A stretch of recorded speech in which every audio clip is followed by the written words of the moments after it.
Hi దోస్తులు, మీరు బాగున్నారా? నేనైతే చాలా చాలా బాగున్నాను. మీరందరూ బాగుండాలని మనస్ఫూర్తిగా అయితే కోరుకుంటున్నాను.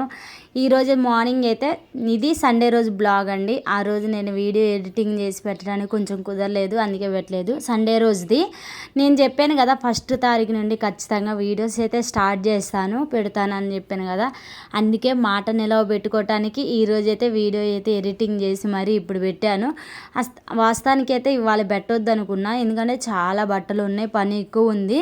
పెట్టొద్దు అనుకున్నా కానీ పని ఆఫ్ చేసుకొని మరి నేను అన్న టయానికి పెట్టాలి అని ఫిక్స్ అయిపోయినాయి. అందుకే ఈరోజు వీడియో పెట్టడానికి టైం తీసుకొని పెట్టాను. బట్టలు కూడా కాలేదు, బట్టలు తర్వాత ఉతుక్కోవచ్చులే, ముందు ఈ పని చేసుకున్నామని అయితే టక్క అయితే ఈ పని అయితే చేసుకుంటున్నా. చూస్తున్నారు కదా, మార్నింగ్ అయితే చపాతీ ప్రిపేర్ చేద్దామని ముందైతే నేనైతే వాకిలి బయట ఊకలేదు.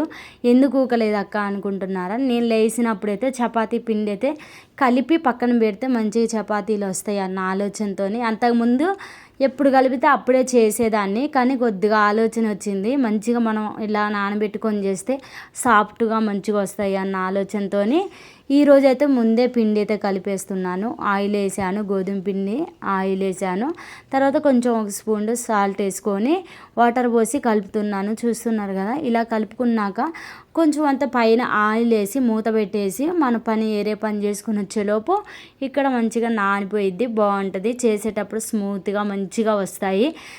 ఇంతకుముందు నేనైతే అడావడిగా చేసేది, కానీ ఇప్పుడు ఆలోచన ఏంటంటే మంచిగా ఇట్లా చేస్తే టేస్ట్ ఎక్కువ ఉంటుంది, పిల్లలు కూడా ఎక్కువ తింటారు కదా అని ఆలోచించాను. ఇక ఆలుగడ్డ కర్రీ చేస్తే చపాతీలోకి ఆలుగడ్డ కర్రీ బాగుంటుందని ఆలుగడ్డ కర్రీ కోసం అయితే ఆలుగడ్డలు అయితే ఉడకబెడుతున్నాను. ఎప్పుడైనా మనం ఆలుగడ్డల కర్రీ ఉడకబెట్టి చేసామంటే గ్రేవీగా చాలా బాగుంటుంది. మీ ఇంట్లో ఎవరు అలా చేస్తారో కామెంట్ చేయండి. నేనైతే ఇలా ప్రిపేర్ చేసుకుంటాను. ఇంకా ఇటు సైడ్ అయితే టీ కూడా పెడుతున్నాను. నేను బయట వాకిలు ఊడ్చి కాలేపు జల్లి ముగ్గేసే లోపు ఇటు సైడు ఆలుగడ్డలు ఉడుకుతాయి, అటేమో టీ అయ్యిద్ది అన్న ఆలోచనతోనైతే ఆలోచించి ముందైతే గ్యాస్ పొయ్యి మీద అయితే ఇవైతే పెట్టేసి బయటికి వెళ్దామని అయితే అనుకున్నాను. సరే అని దవదవ అయితే మొదలుపెట్టి దవదవ అయితే చేసుకుంటున్నాను. ఇంకా బయట వాకిలు ఊడ్చేసరికి ఇక నేను ఇక్కడ చేసి బయటకు వచ్చేలోపు కొంచెం ఎక్కువ తెల్లారినట్టు అనిపిస్తుంది. చూస్తున్నారు కదా, మీకే అర్థమైపోయింది. అక్క రోజు ఊడ్చిందే చూపిస్తావు ఏందక్క అంటే, నా డైలీ రొటీన్ చూపిద్దామని నేను చూపిస్తాను, కానీ నేను చేసే డైలీ రొటీన్ ఇదే కాబట్టి ఇదే చూపిస్తాను. నేనేమి పల్లెటూరులో ఉండను, సిటీలో ఉంటాను. నాకు తోచిందే నేను చేసి పెడతాను, కానీ ఏదో సొంతంగా క్రియేట్ చేసుకొని అయితే కాదండి. నేను ఇంట్లో ఏం పని చేస్తానో అదే పెడతాను. దాంట్లో ఇంకోటి ఏంటంటే, నేను పూర్తిగా నేను చేసే పనులన్నీ కూడా పెట్టాను, దాంట్లో సగమే పెడతాను. ఊడ్చే వరకు, తూడ్చే వరకు, బట్టలు ఉతికే వరకు ఇట్లానే చిన్నగా పెడతాను. కానీ నేను పెట్టే వీడియో లాంగ్ పెట్టాలంటే చాలా పెద్దది ఉంటుంది, అందుకే పెట్టాను. ఒకసారి మీ అందరికీ మార్నింగ్ నుంచి ఈవినింగ్ నైట్ మళ్ళీ నేను పండుకునేదాకా ఏమేం చేస్తానో ఒకరోజు అయితే అవన్నీ అయితే ఖచ్చితంగా పెట్టాలి. నేను అప్పుడు ఆడవాళ్ళు ఎంత పని చేస్తారు అన్నది కూడా మీకైతే అర్థమైద్ది. ఇక నుంచి ఈ మధ్య అయితే కొంచెం స్పీడ్గా వీడియో చెక్కింగ్ అంటే నేర్చుకుంటున్నాను అని చెప్పాను కదా, ఇలాంటి ఇక లాంగ్ ఉంటాయి. మనం ఊడ్చి చల్లటం ఇలాంటివి చేయాలంటే చాలా లాంగ్ ఉంటాయి. అందుకే నేనేం చేస్తున్నా, ఈ మధ్యన ఎడిటింగ్ చేసుకోవటం నేర్చుకున్నాను. అప్పటి నుండి కొంచెం ఎక్కడైతే లాంగ్ అనిపిస్తుందో అక్కడ స్పీడ్గా వేయటం, స్పీడ్గా ఊడవటం, చల్లటం అలాంటివి అయితే పెట్టుకున్నా. ఇక్కడ ఇదే ముగ్గు నేను వేయాలంటే చాలా టైం పట్టిద్ది, కానీ స్పీడ్ పెట్టి ఇక్కడైతే చూస్తున్నాను కదా, ఇలా అయితే పెట్టేశాను. ఎడిటింగ్ అంటే కొద్దిగా కష్టమే అని అనుకోవచ్చు, కానీ మనం నేర్చుకునే విధానంలోని, మనం మాట్లాడే విధానంలోని ఎడిటింగ్ అన్నది వస్తూనే ఉంటుందండి. ఇది ఒక ప్రాసెస్ ఏం కాదు. మనం రోజు ఎలా మామూలుగా కూర్చొని వ్యవహారం పెడితే ఎంత టైం అయింది, ఇలా మనం ఎడిటింగ్ చేసేది కూడా అంత సింపుల్గా అనిపిస్తుంది. నేను చాలా డేస్ నుంచి నేను ఇలా ముగ్గులు వేయడం అలవాటు చేసుకున్నాను కదా. ఇప్పుడైతే ఇదే ముగ్గు నేను ఒకప్పుడైతే ఇంటి నిండా నిజంగా ఆ వాకిలి నిండగా పెద్దగా వేసేదాన్ని. అంటే చుక్కలు పెట్టడం రాక తిక్కలుగా అట్లా వేసేదాన్ని. ఇప్పుడు ఏమైందంటే మంచిగా నీట్గా ఎలా వేయాలి, చుక్కలు ఎలా పెట్టాలి, వరస ఎలా వేయాలి, ఇవన్నీ అయితే నాకు పర్ఫెక్ట్గా వచ్చేసాయి. ఇప్పుడు పెద్ద ముగ్గు వేయటానికి కూడా నాకు భయం అన్నది లేదు. ఒకప్పుడు నేను ఈ ముగ్గేయటానికి టెన్షను భయం అట్లుండేది. ఇప్పుడు ఈ ముగ్గేయాలంటే చాలా సింపుల్గా అనిపిస్తుంది. ఎప్పుడైనా మన పండగలప్పుడు సంక్రాంతికి అట్లా ముగ్గులేయమని ముగ్గులు పోటీలు పెడతారే, నేనైతే జాయిన్ అవుతాను కానీ నాకు కొంచెం భయంగా అనిపించిద్ది వేయటానికి. అలాంటి భయం అన్నది అయితే ఇప్పుడైతే లేదు. సింపుల్గా నేర్చుకున్నాను ఎలా వేయాలి ఏంటి అన్నది. చెప్పేశాను కదా, ఇంకా ఆలుగడ్డలు పెట్టాను. ఆలుగడ్డలు నేనైతే ఇక ఆడ పని చేసుకొని వచ్చేలోపు ఇటు టీ అయింది, ఇటు ఆలుగడ్డలు కూడా అయిపోయాయి. ఇక పిండి అయితే మంచిగా నానేసిందండి. పొడేసి ఒకసారి మనం ఇలా నేనైతే చపాతీ కర్ర ఇవి 2 కడుక్కొని వచ్చాను. కడిగి వచ్చిన తర్వాత శుభ్రంగా ఒక క్లాత్ పెట్టి తూడ్చేసాను. తూడ్చిన తర్వాత మనం ఇలా అయితే చేసుకోవాలి. మనం ఎప్పుడైనా ఏం చపాతీలైనా రోటీలైనా ఏమైనా చేసేటప్పుడు కొంచెం జాగ్రత్తగా చేసుకోవాలండి. ఉసుక తగలకుండా చాలా జాగ్రత్తగా చేసుకోవాలి. నేనైతే ఈ చేయటానికి కొంచెం ఆలోచించి లేట్ అయినా పర్లేదు కానీ నీట్గా చేసుకుంటాను. మళ్ళీ మనం తినే పదార్థంలో కొంచెం ఉసుక తగిలితే ఎవరైనా ఏమన్నా అన్నారంటే మనం బాధపడతాం. మళ్ళీ ఆ బాధ ఉండొద్దు, ఎందుకంటే చూసుకొని చేసుకోవాలి. ఒకసారి మనం చూసి చేసామంటే మనకు ఆ ఇబ్బంది అన్నది ఏదో ఉండదు కదా. చపాతీలు అయితే దబదబ అయితే రుద్దేస్తున్నాను. చర్చికి కూడా టైం అవుతుందని దబదబ ప్రిపేర్ చేసుకుంటున్నాను. సండే వచ్చిందంటే మనం ఏదో ఒక టిఫిన్ ఖచ్చితంగా ఉండాలి మా ఇంట్లోని. నేను పిల్లలు స్కూల్కి వెళ్ళేటప్పుడైనా వాళ్ళు ఇంటికాడ ఉన్నా కానీ ఖచ్చితంగా సండే రోజు ఖచ్చితంగా ఏదో ఒక టిఫిన్ చేస్తూనే ఉంటాను. ఎందుకంటే మళ్ళీ వాళ్ళు చర్చికి వచ్చేలోపు ఆకలి అయింది కదా, అదే నేను ముందే ప్రిపేర్ చేసి వాళ్ళకి పెడితే ఆకలి కాకోకుండా ఉంటుంది. కొంచెం ఇసుకీకోకుండా ఉంటారు. స్నాక్స్ అవి కూడా తీసుకెళ్తాను. ఇబ్బంది ఏమనిపించదు. నేను చాలా జాగ్రత్తగా ఉంటాను చేసే విషయంలోనే. ఎందుకంటే పిల్లలకి పెట్టేటప్పుడు మనం చాలా జాగ్రత్తగా పెట్టాలి. ఆలుగడ్డలు అయితే ఉడికేసాయి. ఇటు చపాతీలు కాల్చుకుంటా మళ్ళీ అటు సైడు ఆలుగడ్డలు ఒలిచేస్తున్నాను. చపాతీ పెళ్ళమైతే పెట్టాను, అది వేడవుతుంది. అంతలోకి ఇవన్నీ తీసేద్దామని అయితే తీస్తున్నా. మనం చేసే పని ఒక్క పని చేసామంటే దానికి ఆలోచనతో ఇంకో పని కూడా ప్రిపేర్ ఇది చేసుకుంటూ ఇంకో పని చేసుకోవాలి. ఆడవాళ్ళ జీవితం నిజంగా చెప్పాలంటే నేను ఇవన్నీ ఆలోచిస్తుంటే ఎంత కష్టపడుతున్నామో మనం, దేవుడు ఏదో ఒక రోజు ఒక ఫలితం అన్నది ఇస్తాడు అన్న నమ్మకం అయితే ఉంటుంది నాకు. ఎందుకంటే మన కష్టానికి తగ్గ ఫలితం ఉంటుంది. చాలా రోజుల నుంచి నాకు ఈ బాక్స్ కొనుక్కోవాలని చాలా ఆశ అండి. ఆర్ట్ బాక్స్ కొనుక్కోవాలి, స్టీల్దే కొనుక్కోవాలి, ప్లాస్టిక్ అస్సలు కొనుక్కోకూడదు అనేది ఎప్పటి నుండో నాకుంది. ఇప్పుడు ఈ టయానికి అయితే నాకు కుదిరింది. ఆర్ట్ బాక్స్ అయితే తీసుకున్నాను. నేను చిన్నదే తీసుకున్నాను. నెక్స్ట్ టైం అయితే కొంచెం పెద్దది తీసుకున్నాను. నాకైతే ఈ ఆర్ట్ బాక్స్ తీసుకున్నప్పుడు 600 ఏమో పడ్డది ఈ ఆర్ట్ బాక్స్కి. నా ఆలోచన ఎప్పటి నుండో ఫస్ట్ నుంచి కూడా నాకు స్టీల్దే తీసుకోవాలి, ప్లాస్టిక్ తీసుకోకూడదు అన్న ఆలోచన అయితే ఉంది. నా కోరికైతే ఇప్పటికైతే తీరింది. చిన్న చిన్నగా నాకు లేని వస్తువులన్నీ కూడా నేనైతే నెలకి ఇంత లెక్క కట్టుకోవటం, వారానికి కట్టుకోవటం, అట్లా కట్టుకొనైనా ఇంటి ముందు వచ్చే వాళ్ళ దగ్గర అయితే అన్ని వస్తువులు, నాకు లేని వస్తువులు అన్నీ అయితే తీసుకుంటున్నాను. ఆలుగడ్డ కర్రీ చేయటానికి అయితే మంచిగా సెట్ అయితే పెట్టేశాను. ఆయిల్ అయితే వేస్తున్నాను.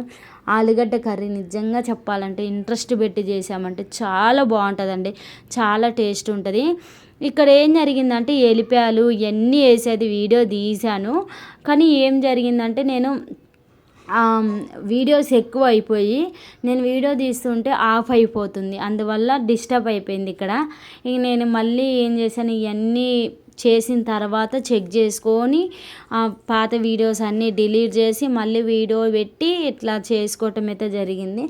అందువల్ల అక్కడ ఎలిపాయలు అవి వేసినవి అయితే తీయటానికి కుదరలేదు. మీరైతే ఆలుగడ్డ కర్రీ ఎలా చేస్తారో కామెంట్ చేయండి. నేను ఆలుగడ్డ కర్రీ చేశానంటే ముందుగానే తాలింపులోనే టమాటాలు మగ్గబెడతాను. ఎందుకంటే ఆలుగడ్డలు మెత్తగా ఉడుకుంటాయి కదా, టమాటాలు మళ్ళీ ఉడకకుండా అయిపోతాయి.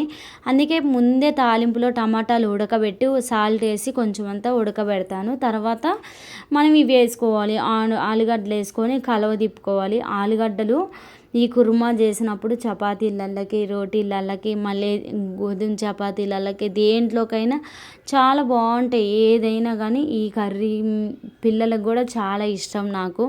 మేము ఎక్కువ శాతం ఈ కర్రీ చేస్తూ ఉంటాము. మా ఇంట్లో ప్రతి ఒక్కరికి కూడా పప్పు, ఆలుగడ్డ కర్రీ, చికెన్ ఇవి అయితే ఈ 3 రకాలు చాలా ఇష్టము. ఎప్పుడంటే అప్పుడు ఈ ఖచ్చితంగా చేసుకుంటూ ఉంటాము. ఇక్కడైతే కర్రీ అయితే ఇప్పుడు అయితే రెడీ అయిపోతుంది. చూసారు కదా గుజ్జుగా ఎలా ఉడికాయో. ఈ టిప్స్ పాటించండి. ఆలుగడ్డ కర్రీ చేసినప్పుడు టమాటాలు తాలింపులో ఉడకబెట్టుకోండి. నేనైతే ఇలా ప్రిపేర్ చేస్తాను. కారం అయితే 1 స్పూనే వేసాను, ఎందుకంటే మా పిల్లలు చాలా తక్కువ తింటారు కారము. వాళ్ళకి తగ్గట్టు చేయాలి కదా, అందుకే అట్లానే చేస్తాను. మా వారు కూడా తక్కువే తింటారు. కొద్దిగా తిన్నాను, కారం ఎక్కువ తిన్నాను అంటే నేనే తింటాను, పొగరు నాకు కొంచెం, అందుకే అట్లా తింటూ ఉంటాను. కారం అంటే ఎవరికైనా కొద్దిగా భయపడుతూ ఉంటారు. నానైతే కొద్దిగా ఇష్టంగా తింటానులేండి కారము. ఇక్కడైతే మగ్గేసింది చూస్తున్నారు కదా, మూత పెట్టేసాను కొద్దిగా మగ్గటానికి. మగ్గింది. తర్వాత ఎసరు పోసి, ఈ ఎసరు అయితే పోసాను కానీ ఎసరు పోసేటప్పుడు కట్ అయిపోయింది. ఇది ఒక ప్రాబ్లం అని చెప్పాను కదా, ఇక సెల్లు కాడ కొంచెం నిన్న డిస్టర్బ్ అయిపోయింది, అందుకే ఇట్లా అయింది. ఎసరు అయితే పోసి మగ్గబెట్టాను, మంచిగా నీట్గా అయితే వచ్చేసింది. చాలా బాగుంది. ఒకసారి ఇలా అయితే మీరు ట్రై చేయండి. చపాతీ ఆలుగడ్డ కర్రీ సూపర్ ఉంటుంది. ఈ కాంబినేషన్ చాలా బాగుంటుంది. ఈ కాంబినేషన్ నాకు ఇప్పుడే కాదు ఎప్పుడూ ఇష్టము. ఇక లాస్ట్కి అయితే మసాలా అయితే ఇంట్లో లేదు, మసాలా ఉంటే వేసుకోండి మీరు. మసాలా వేస్తే కూడా చాలా బాగుంటుంది. నేను వేయకోకుండా అల్లం పేస్టు మసాలా ఇవ్వాలే వేయలేదు, అంటే ఇంట్లో అయిపోయాయి అందుకే వేయలేదు. కానీ కర్రీ సూపర్ వచ్చింది తినేటప్పుడు. నేను అనుకున్న టేస్ట్ ఎక్కువ ఉంటుందో ఉండదో, 2 మిస్ అయిపోయినాయి అనుకున్నా, కానీ టేస్ట్ అయితే చాలా బాగున్నాయి. ఇక ఈ కర్రీ అయితే అయిపోయిన తర్వాత పిల్లలకైతే పెడదామని అయితే ప్రిపేర్ చేస్తున్నాను. ఇక కూర గిన్నెలోకి అయితే ఆలుగడ్డ కర్రీ వేసి చపాతీ అయితే వేస్తున్నాను. ఎప్పుడైనా మనం చపాతీ ఆలుగడ్డ కర్రీ ఇవి చేసామంటే కొద్దిగా పిల్లలు కూడా చాలా ఇష్టంగా తింటారు, మాకు కూడా హ్యాపీగా అనిపించిద్ది. నేను ఇవన్నీ ప్రిపేర్ చేసిన తర్వాత చెప్పాను కదా ఊరు వెళ్తున్నాను అని చెప్పాను. మొన్న రెడీ అయిన దాకే తీశాను, మళ్ళీ తర్వాత ఏందన్నదే తీయలేదు. ఇప్పుడు రెడీ అయిన తర్వాత నేను ఊరు వెళ్ళి వచ్చేటప్పుడు మా కాడైతే మా బిజ్జి అయితే చాలా పెద్దది కట్టారు. ఇప్పుడు ముందుకెళ్తే మనకి ఆ వీడియో కూడా కానొచ్చింది. చాలా పెద్దది, ఎంత బాగుందో చూస్తుంటే ఇంకా చూడబుద్ధి అవుతుంది. ఇక మా అమ్మ వాళ్ళ ఇంటికాడైతే స్టార్ట్ అయ్యి వస్తున్నాము. వెళ్ళేటప్పుడు తీయటానికి లేట్ అయిందని దవదా వెళ్ళాము. ఇక వచ్చేటప్పుడు అయితే తీసాను. ఇక్కడైతే స్టార్ట్ అయ్యాను. ఇప్పుడు మా అమ్మ వాళ్ళ ఊరిలోనే స్టార్ట్ అయ్యాను. ఇక్కడైతే మనకి చెప్పాలంటే ఈత తోట అయితే ఎంత పెద్దదో అసలు. మా ఇంటికి వెళ్ళి మా అమ్మ వాళ్ళ ఇంటికి వెళ్ళామంటే ఈతకాయలు అయితే ముంజకాయలు అయితే అస్సలు పుష్కలంగా ఉంటాయండి. ఎప్పుడంటే అప్పుడు తినొచ్చు, కానీ మామిడికాయలు దొరకవు కానీ ఇవి అయితే ఉంటాయి. ఇక్కడైతే ఇక పొలాలన్నీ దున్నుతున్నారు ఇప్పుడు ఇటు సైడు.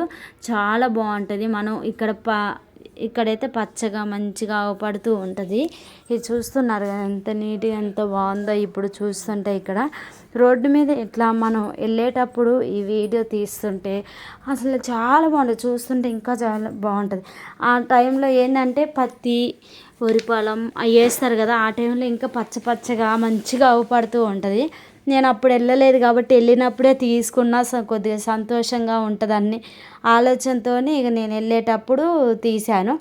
ఇక్కడ బరిగొడ్లు ఇవన్నీ ఉన్నాయి కదా, ఇక్కడైతే ఎక్కువ శాతం మా అమ్మ వాళ్ళ ఇంటికాడికి ఏంటంటే వాళ్ళు ఎండాకాలం వచ్చిందంటే అన్నయ్య వాళ్ళు మగవాళ్ళందరూ కాటా పెట్టడానికి వెళ్తూ ఉంటారు. కాటా పెట్టడం అంటే మొక్కజొన్నలు అవి ఉంటాయి కదా, అవి కాటా పెట్టి మళ్ళీ తర్వాత వాటిని వారానికి అట్లా డబ్బులు పంచుకోవటము అట్లా జరిగిద్ది. బత్తాలు చూశారు కదా, అక్కడ పొలాలల్లో బత్తాలు నిండి పెట్టారు. ఇక్కడ ఆ వర్కే జరుగుతుంది, నేను కొంచెమే తీశాను. ఇక అట్లా కాటాలు పెట్టి మంచిగా లారీలో వేసుకొని అవి తీసుకుపోయి మార్కెట్ కాడ అమ్ముతూ ఉంటారు. ఆ వర్క్ ఎక్కువ జరిగిద్ది. అన్నయ్య వాళ్ళు కూడా అదే పని చేస్తూ ఉంటారు. ఇప్పుడు ఎండాకాలం మొత్తం అయ్యే పనులు ఎక్కువ చేస్తారు. లారీ అయితే పెద్ద లారీ ఇక్కడైతే చూస్తున్నారు కదా, కట్టెలు వేసుకొని వస్తుంది. ఇంక వచ్చేటప్పుడు తీసానండి. బాయ్, నెక్స్ట్ వీడియోలో కలుద్దాం.